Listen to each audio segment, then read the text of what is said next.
taas päättää, mitä me tehdään talolle. Luitko ollenkaan sitä perunkirjoitusta? Tässä on isä ja äidin metsä ainakin joku 100 hehtaaria.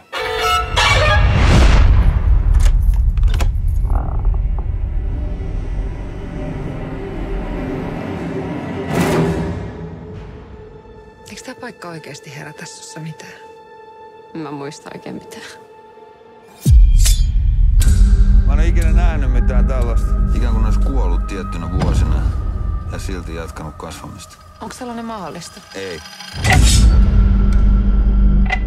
Mitä vittua täällä on oikein tapahtunut?